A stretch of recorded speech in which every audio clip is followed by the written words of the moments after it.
மாவட்ட தேசிய ஜனநாயக கூட்டணியுடைய தலைவர்கள் மாவட்ட அளவிலே அல்லது தொகுதி அளவிலே அல்லது ஒன்றிய அளவிலே மாநில அளவிலே இங்கே வந்திருக்கிறார்கள். பேசுவதற்கு அவர்களுக்கு நேரம் இல்லாத குறையினாலே வெற்றி வேட்பாளர் அன்புமணி அவர்கள் சுருக்கமாக உங்களுடன் பேசினவர் வாக்கு கேட்டார். அவர் 50,000 வாக்கு வித்தியாசத்திலே நான் வெற்றி பெறுவேன் என்று உறுதியாக சொன்னார். யாரை நம்பி? உங்களை நம்பி. நிச்சயம் அது நடக்கும். 50,000 வாக்கு வித்தியாசத்திலே, ஏன் அதற்கு மேலே கூட அவர் வெற்றி பெறுவது உறுதி. அந்த வகையிலே இந்த அன்னியூர் பக்கத்து கிராமங்களிலிருந்து வந்திருக்கின்ற பெருமைக்குரிய மக்களே, இந்த தாய்மார்கள் நிறைய வந்திருக்கிறீர்கள். நான் அல்லாபாளையம் கிராமத்திலே பேசும்போது சொன்னேன், இது தமிழ்நாடு அல்ல, இதற்கு தமிழ்நாடு என்று பெயர் வைத்தார்கள் நல்ல எண்ணத்தோடு. ஆனால் இப்பொழுது குடிகார நாடு, தமிழ்நாடு என்கிற குடிகார நாடு அல்லது குடிகார நாடு என்கிற தமிழ்நாடு. இங்க இருக்கின்ற தாய்மார்களுக்கு தெரியும், நம்ம எல்லாம் அந்த காலத்திலே குடிமக்கள் என்று சொல்லுவார்கள், நமக்கெல்லாம் பெருமையாக இருக்கும். ஆனால் இப்பொழுது குடிமக்கள் என்று சொன்னால் நல்லா குடிங்கோ, நல்லா குடிங்கோ, நல்லா குடிங்கோ, குடிச்சு கொண்டே இருங்கோ, உங்க உயிர் போற வரைக்கும் குடிச்சுட்டே இருங்கோ, உங்களுடைய மகள் அல்லது மருமகள் அல்லது மற்றவங்களுடைய தாலி அறுகிற வரைக்கும் குடிங்கோ. இப்படி ஒரு அரசு சொல்லுது, தொடர்ந்து சொல்லிட்டு வருது. அதை காய்ச்சி விற்கிறவங்களும் சாராய ஆலை யாருன்னா திமுக. அதனால இங்க வந்திருக்கின்ற தாய்மார்களுக்கு சொல்லுகிறேன், உங்களுடைய பெண்கள் அல்லது பிள்ளைகள், பேரன் பேத்திகள், இவர்களெல்லாம் இப்போது என்ன விரும்புகிறார்கள் என்று சொன்னால், என்னிடம் வருகின்ற அவர்களிடம் நான் பேசும்போது கேட்பேன், நீ என்ன படிக்க போற? 19 வயசுக்கு கீழே இருந்தனா பெண் தெய்வம் என்று சொல்வேன். 19 வயசுக்கு மேல இருந்த தேவதை, பெண் தேவதை என்று சொல்லுவேன். என்ன படிக்க போறேன்னு கேட்டா, நான் டாக்டர் ஆக போறேன், என்ஜினியர் ஆக போறேன், கலெக்டர் ஆக போறேன், விஞ்ஞானி ஆக போறேன் என்று உங்களுடைய பேரன் பேத்திகள் எல்லாம் சொல்லுவதை கேட்டு எவ்வளவு மகிழ்ச்சி அடைகிறேன் தெரியுமா? ஆனால் இந்த அரசு, திமுக அரசு என்ன நினைக்கிறது? தொடர்ந்து அவர்கள் இந்த சாராயத்தை கொடுத்து நீங்க மனசார உங்க குடும்பம் நாசமா போவ, அப்படி ஒரு அரசு சொல்லலாம? குடியை கொடுத்து தொடர்ந்து குடிச்சா நாசமாதான் போகும். அந்த பாட்டிலே எழுதியிருக்காங்க, தாய்மார்கள் கவனிக்கணும், இந்த மது சாராயம் உயிருக்கு கேடு, வீட்டுக்கு கேடு, இந்த நாட்டுக்கே கேடு அப்படின்னு சொல்லிட்டு, நீ குவார்டர் வாங்காத, ஆஃப் வாங்காத, ஃபுல்லா வாங்கு, ஃபுல்லா வாங்கு. நீ 100 நாள் வேலைக்கு போய் ஏதோ கொடுக்குறாங்கல்ல, அதை வாங்காந்து உன் கதவை முடிக்கிறான். நேரமா கடைக்கு போறான், இல்லைன்னா கள்ள சாராயம் அதை வாங்கி குடிக்கிறான், உழுது கிடக்கிறான், தெருவில் உழுது கிடக்கிறான்.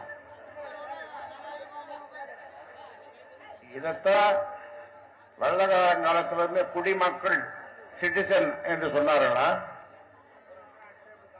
கேட்கிறேன், இங்க இருக்கின்ற தாய்மார்களை கேட்கிறேன், நீங்க உதயசூரியனுக்கு ஓட்டு போட்டீங்கன்னா இந்த நாடு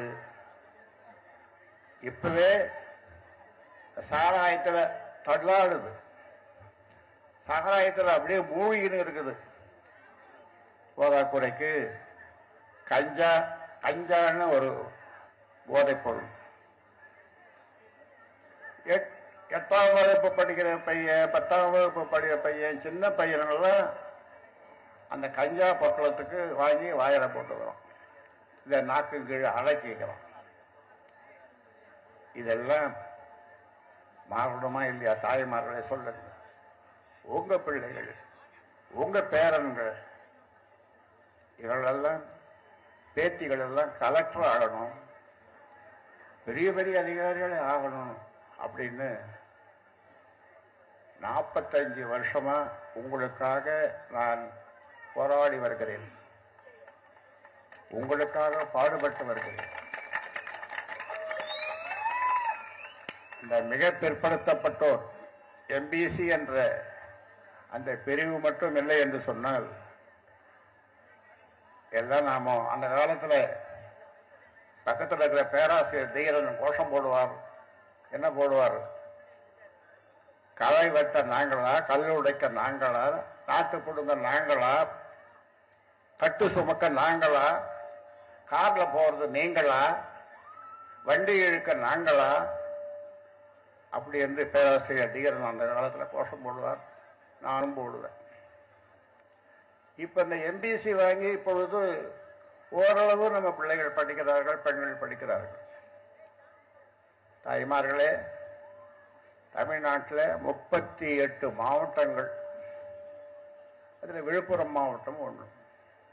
இந்த 38 மாவட்டங்கள்ல படிப்புல கடைசி மாவட்டம் எது?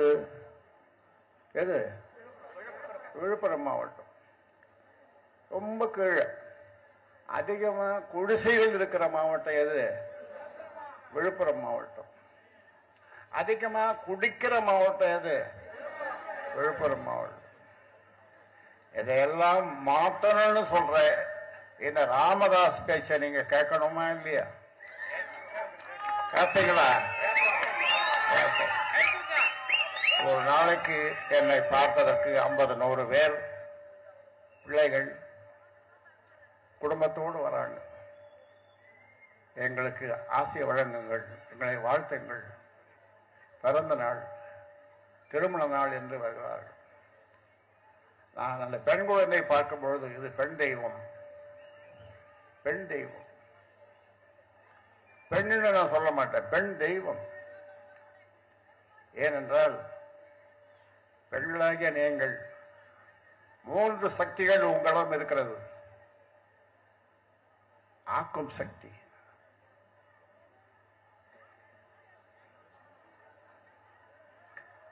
நீங்க குழந்தை பிறந்ததும் என்ன அன்பான கணவனே இந்த குழந்தை நீ வளர்த்துக்கணும் சொல்றீங்க. அதை காக்கின்ற சக்தியும் நீங்கள் தான் அந்த குழந்தை. ஆனால் எங்கே தீமை நடந்தாலும் அதை அழிக்கின்ற சக்தியும் உங்ககிட்ட தான் இருக்குது. யார்கிட்ட இருக்கு? பெண்களிடம். ஆக்கும் சக்தி, காக்கும் சக்தி, அழிக்கும் சக்தி. இந்த 3 சக்திகளை உடைய பெண்களே, நீங்கள் இந்த சாராயத்தை குடிச்சு நாசமா போங்க என்று சொல்லுகின்ற இந்த கட்சியை இருக்கலாம்னா, இந்த கட்சிக்கு ஓட்டு போடலாம்னா, உதயசூரியனுக்கு ஓட்டு போடலாம்னா, இந்த சாராயத்திலே இந்த ஆட்சி நடத்துற சாராய ஆலைகளுடைய அதிபர்கள் இவங்க தான். ஒரு வருஷத்துல 2 லட்சம் பேர் இந்த குடிச்சு சாவறாங்க. 2 லட்சம் பேர். இதுவரைக்கும் 30-35 லட்சம் இளம்பெண்கள் விதவையா இருக்கிறாங்க. இளம்பெண்கள் விதவையா இருக்காங்க. விதவைன்னா உங்களுக்கு புரியுது, தாலியை அறுத்துட்டு சின்ன கல்யாணம் பண்ணி அவன் குடிச்சு இப்படியெல்லாம் இந்த பெண் தெய்வங்களை, தேவதைகளை எல்லாம் தாலி அறுக்க வைத்த இந்த கட்சி திமுகவுக்கு நீங்கள் வாக்களிக்கலாமா சொல்லுங்க. அவன் கொடுக்குறான் 500 1000 கொடுக்குறான், அவன் 5000 கூட கொடுப்பான். ஏன்? அது யார் பணம்? சாராயத்தில் வந்த பணம். இப்போ நான் ஒரு இது கள்ளக்குறிச்சியில் கருணாபுரத்தில் 60 பேர் இறந்தாங்களே, 60 பேருடைய தாலியை அறுத்தாங்களே. இப்போ நேத்து முந்தா நாத்து இதை உங்களுக்கு இந்த செய்தி தெரியும்ல? ஆக தெரிஞ்சும் இவர்களுக்கு நீங்கள் வாக்களிக்கலாமா? இந்த அன்புமணி அன்புமணி உன்னை தனியாவே நின்று கூட்டணி இல்லாம இப்பொழுது பெரிய கூட்டணி 42,000 வாக்குகள் அவர் வாங்கினார், நீங்க போட்டீங்க. இப்ப அவர் சொல்றார், அன்புமணி சொல்றார் 50,000 வாக்குகளுக்கு மேலே வெற்றி பெறுவேன் என்று. யாரை நம்பி? உங்களை நம்பி, பெண்களை நம்பி. தாய்மார்களே, உங்களுடைய வாக்குகள் அதிகம். 100 ஓட்டுன்னா 51 ஓட்டு பெண்களுடைய ஓட்டு,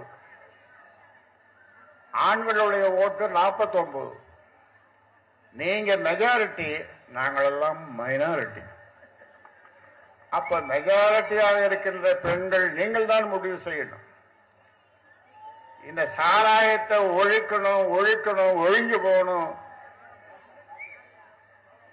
நான் வேடிக்கையாக சொல்லுவேன் வருகின்றவர்களிடம். என்ன சொல்லுவேன் என்றால், மும்மூர்த்திகள் கடவுள். யார் மும்மூர்த்திகள் சொல்லுங்க? பிரம்மா, விஷ்ணு, சிவன். பிரம்மா, விஷ்ணு, சிவன், இந்த 3 பேர் வந்து இப்படி எதிர்க்க நின்று, ராமதாஸ் உனக்கு என்ன வேணும் அப்படின்னு, நீ என்ன வரம் கேட்டாலும் கொடுக்குற அப்படின்னு அவங்க சொன்னாங்க. நான் என்ன வரம் கேட்பேன் தெரியுமா? ஒரு சொட்டு மது இல்லாத தமிழ்நாடு,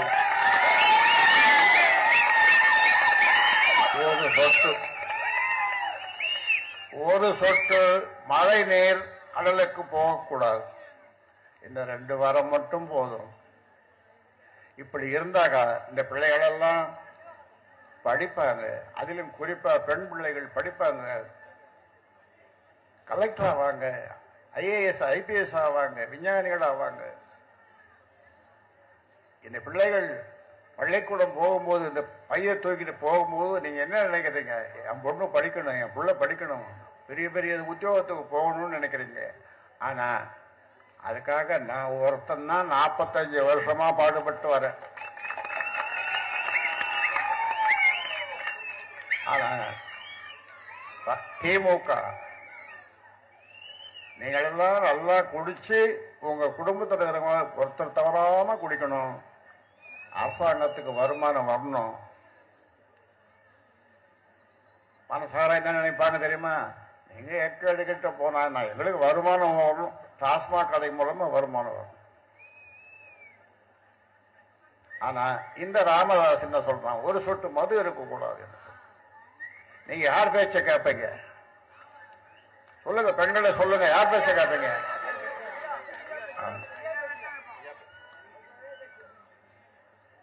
நான் கூட சொல்லுவேன், இந்த எத்தனை குழந்தைடா உனக்கு? ஒரு பெண்ணு ஒரு பையன் சொல்லுவான். பெண்ணுன்னு சொல்லாத, பெண் தெய்வம்னு சொல்லணும். பையன் பையன் தான், ஆனா பெண் குழந்தை பெண் தெய்வம் என்று சொல்லு. அந்த பெண் குழந்தைய காலையில் எழுந்ததும் அது முகத்தை பாடுறான். உனக்கு அன்னைக்கு பூரா நல்ல இதுவா இருக்கும் அப்படின்னு சொல்லுவேன். பெண் தெய்வம். அதனால இந்த நீங்க எல்லா நிலையிலும் விவசாயத்துக்காக இன்னைக்கு குரல் கொடுப்பது, பாடுபடுவது விவசாயிகளுக்காக. ஏதாவது ஒரு கட்சியை சொல்லுங்க. பாட்டாளி மக்கள் கட்சியை தவிர வேறு கட்சி கிடையாது. ஒவ்வொரு நாளும் உங்களை பற்றி நினைக்கிறேன், ஒவ்வொரு நாளும் உங்களை பற்றி சிந்திக்கிறேன். விவசாயம், தொழில், என் மக்கள் வாழணும், நல்லா இருக்கணும், படிக்கணும், உத்தியோகத்துக்கு போகணும். அன்னைக்கு ஒரு 5-6 மாசத்துக்கு முன்னால 2 பேர் வந்தாங்க, கணவன் மனைவி. நீங்க எங்க இருந்து வரீங்கன்னு கேட்டேன். நாங்க லண்டன்ல இருந்து நேரா இங்க வரோம், நாங்க அரியலூர் மாவட்டம். ஐயாவை பார்த்துட்டு காலில் விழுந்து அந்த பையன் சொன்னான், ஐயா நான் 10 லட்சம் சம்பாதிக்கிறேன் ஒரு மாசத்துக்கு, என் மனைவி பக்கத்தில் நிக்கிறாள், அவன் 8 லட்சம் சம்பாதிக்கிறான். ஆமா, அவங்க பேரு ராஜ்குமார் அனிதா. இதெல்லாம் உங்களால வந்தது அப்படின்னு. எப்படிப்பா என்னால வந்தது? நீங்க வாங்கி கொடுத்த எம்பிசினால அண்ணா யூனிவர்சிட்டியில படிச்சதுனால நல்ல மார்க் வந்தது, அதனால எங்களுக்கு இந்த வேலை கிடைச்சது. அந்த பையன் சொன்னான், ராஜ்குமார், ஐயா நான் இன்னும் எத்தனை வருடங்கள் வாழ்கிறேனோ, ஒரு 40 வருஷம் நான் இனிமே வாழறேன், 50 வருஷம் வாழறேன்னா அதுல பாதி வயசு நான் உங்களுக்கு கொடுக்குறேன், எனக்கு கொடுக்குறேன். பாதி வயசு ஐயாவுக்கு நான் கொடுத்துருவேன் அப்படின்னு. அவன் சொல்றான், எனக்கு கடவுள் நம்பிக்கை கிடையாது, ஆனா நீங்க தான் கடவுள். அந்த மாதிரி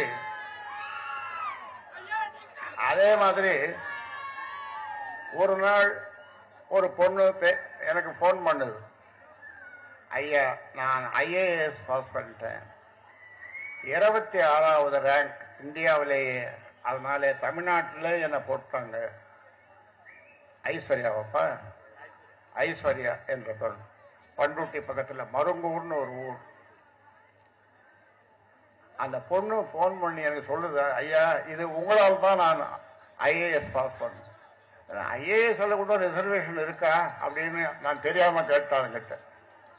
ஐயா நான் அண்ணா ஒரு IAS எழுதணும்னா ஒரு பட்டம் இருக்கணும், பட்டம் பெற்றிருக்கணும், ஒரு டிகிரி.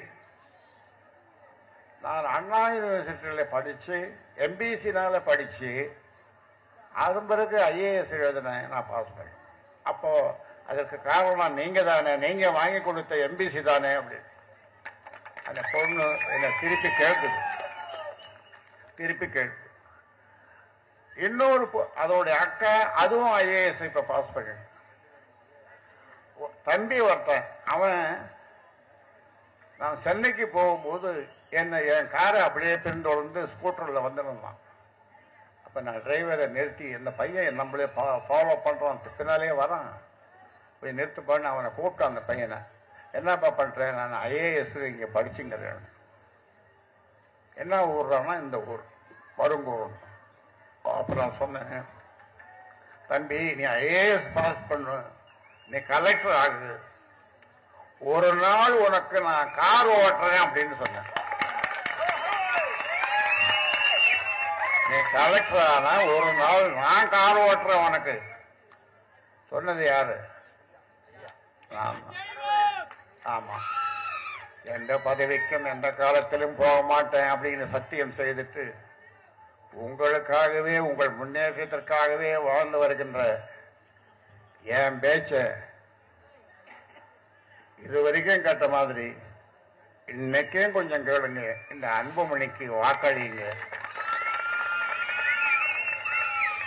தொடர்ந்து இது குடிகார நாடு என்பதை மாற்றி ஆகணும். எல்லா அதாவது உங்க பிள்ளைகள் அல்லது பெண்கள், குழந்தைகள் எங்க படித்தாலும், எந்த பள்ளிக்கூடத்தில் படித்தாலும் அந்த ஃபீஸ, அந்த கட்டணத்தை அரசாங்கமே செலுத்தும் என்பதுதான் பாட்டாளி மக்கள் கட்சியினுடைய கொள்கை. தரமான கல்வி, கட்டாய கல்வி, கட்டணமில்லாத கல்வி, சுகமான கல்வி, சுமையில்லாத கல்வி, விளையாட்டுடன் கூடிய கல்வி.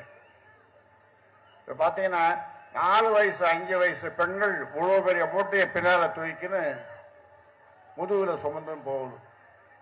பாரதி மட்டும் சொல்லிட்டு போயிட்டார், நிமிர்ந்த நன்னடை நேர்கொண்ட பார்வைன்னு. ஆனா நாம என்ன சொல்றோம்? சுகமான சுமையில்லாத கல்வி அப்படின்னு சொல்றோம். ஆக இதையெல்லாம் சொல்லுகிற மாற்றத்தை, பெரும் மாற்றம் வர வேண்டும், இந்த மக்கள் வாழ வேண்டும், விவசாயம் செழிக்க வேண்டும், தொழில் பெருக வேண்டும், நீங்கள் எல்லாம் மகிழ்ச்சியோடு இருக்க வேண்டும். 100 நாள் வேலைய அதையும் குறைச்சிட்டாங்க, அதுவும் இல்லை. நிறைய 1 மணி நேரம் சொல்லுவாங்க இவங்க செய்த அநியாயங்கள் எல்லாம். ஆனா இதெல்லாம், இந்த அநியாயங்கள் எல்லாம் செய்துவிட்டு கடைசியில தேர்தல் வரும்போது கொள்ளையடித்த 500 1000 ரூபாய் உங்ககிட்ட கொடுத்துட்டு நீங்களும் ஏமாந்துடுறீங்க. இந்த 1000 500 அது உங்களுடைய கணவன், அது தம்பி அல்லது மச்சன் அல்லது மூத்தார் எல்லாரும் என்ன எல்லாம் பார்த்துனே இருக்கான், எப்படா வரும்ட்டு. அப்பாடா ஒரு 10 நாள் தாங்கும். 10 நாள் டாஸ்மாக் கடைக்கு போறதுக்கு வழிவகை பண்ணிட்டாங்க. உங்ககிட்ட கொடுப்பான்? கொடுக்கவே மாட்டான். இந்த 100 நாள்ல வர காசை கூட பிடிக்கணும், அவன் தானே பிடிக்க போறான். சொல்லுங்க, நான் வர பெண்களை கேட்கிறேன், உங்க வீட்டுல குடிக்காதவங்க யாரமா இருக்காங்க? அப்படியே கீழே தலையை குனியுதுங்க, இப்படியே குனிஞ்சுக்குதுங்க. ஏன்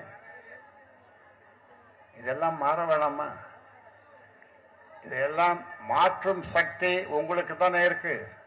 நான் சொன்ன மாதிரி 3 சக்தி: ஆக்கும் சக்தி, காக்கும் சக்தி, அழிக்கும் சக்தி. இந்த தீமையை, இந்த குடியை, இந்த கஞ்சாவை அழிக்கிற சக்தி உங்களிடம் இருக்கும் பொழுது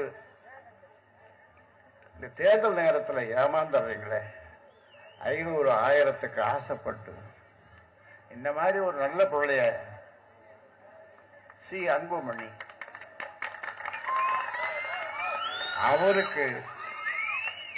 அவரு திமுக போட மாட்டாரு. இப்ப நீங்க எல்லாம் சேர்ந்து 10 பெண்கள் போய் சேர்ந்து அந்த வீட்டையே எல்லாரும், நீங்க எல்லாம் இப்போ மாம்பழத்துல தான் ஓட்டு போடணும், ஒரு தடவை போடுங்க அப்படின்ற மாதிரி நீங்க எல்லாம் சொன்னீங்கன்னா அவங்க மாறி ஓட்டு போடுவாங்க, அது திமுக இருந்தாலும். அதனால சொல்றேன், நீங்கள் நினைத்தால் எதையும் செய்ய முடியும். நீங்கள் நினைத்தால் எந்த மாற்றத்தையும் கொண்டு வர முடியும். அதனால அருமை அன்னியூர் தானப்பா, அன்னியூரிலே வாழ்கின்ற வள்ளல்களே, இந்த முறை எல்லோரும் சேர்ந்து, இந்த கிராமமே சேர்ந்து மாம்பழத்திற்கு வாக்களித்து இந்த தேசிய ஜனநாயக கூட்டணியினுடைய வெற்றி வேட்பாளர் அன்புமணியை ஆதரித்து வாக்களிக்க வேண்டும் என்று உங்களை அன்போடு கேட்டு விடைபெறுகின்றேன். நன்றி, வணக்கம்.